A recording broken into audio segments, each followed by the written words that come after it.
Now proceed to the next section, which is about classes and dynamic arrays.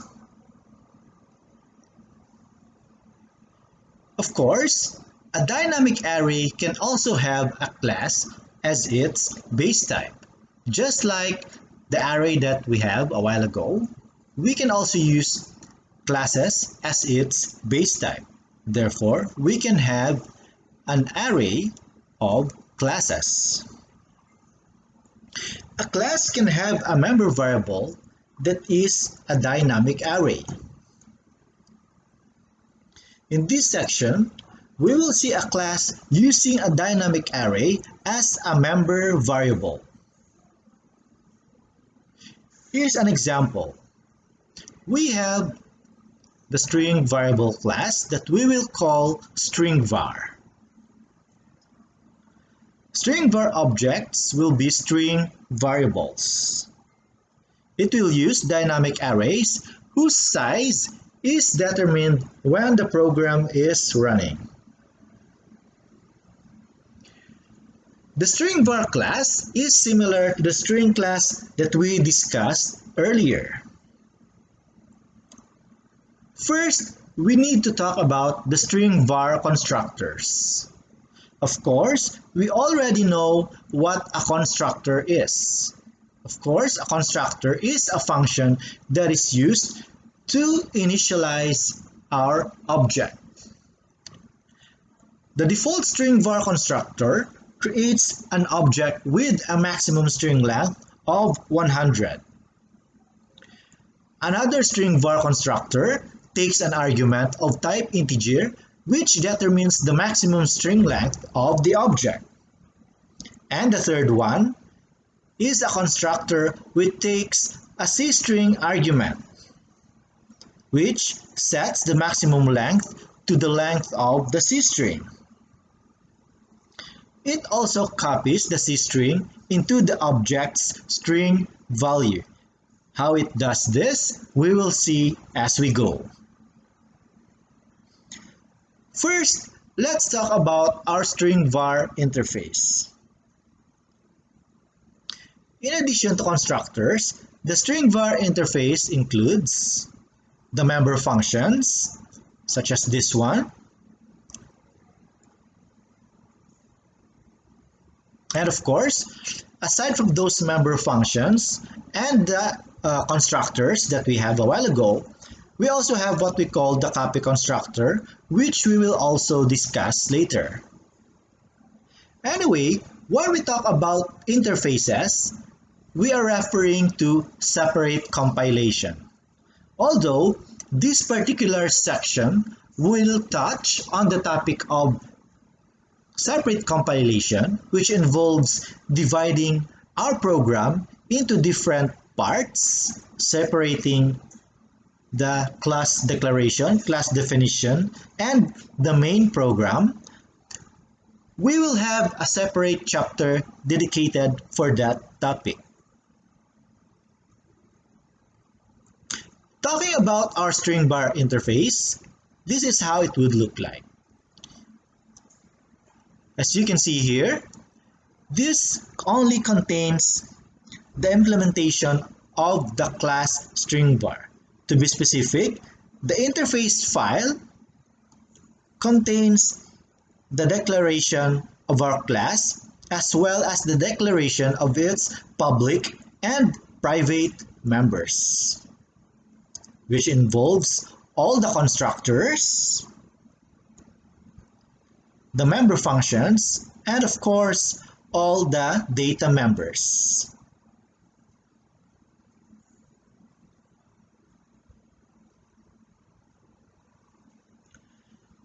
We will also implement a program which makes use of our string var class. Using the string var interface that we had in the previous slide, we will write a program using the string var class. It uses the following function to create two string var objects with the following variable names.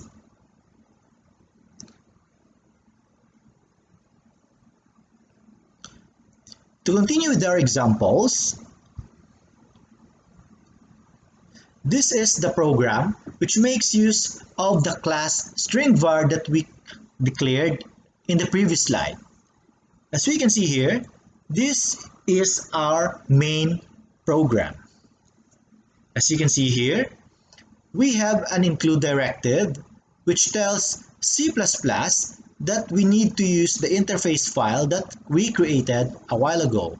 This interface file contains the class implementation and of course our main function, which shows how the program will work. And of course we have another file which is the string var implementation.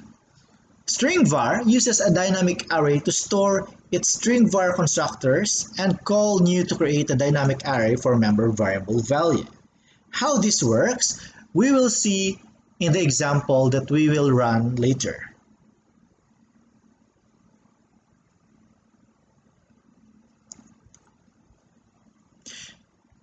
Here is the other part of our program. As you can see, we've already shown the first two parts of our program. First, we have the string var.h, which is actually the interface file, which contains the implementation of the string var class. The second one is our program file, which is the actual program that we will run to see how it works.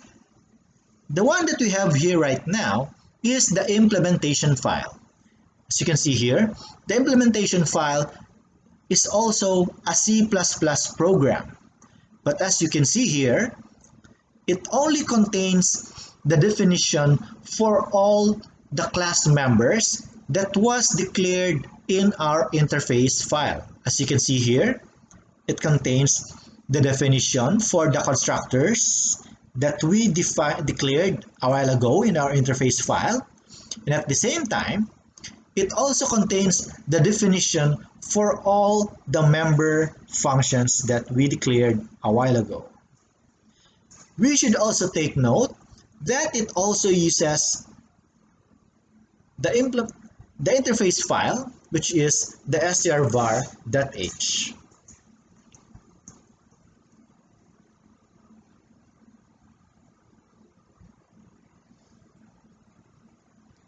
So how does the program work? Let's take a look first.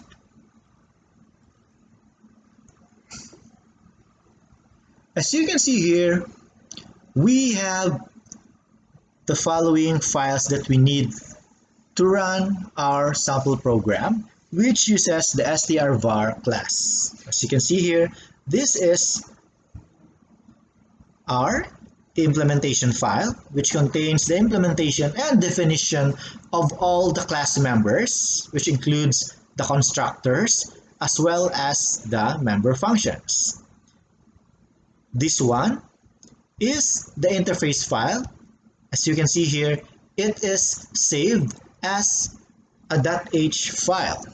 And finally, here is our program file, which demonstrates how we will use our very own interface file and the corresponding implementation file. Of course, to run this program, we need to compile them as a single unit. So how do we do that? First, we need to create a new project. Let's say I am going to create a new project and save that in our computer.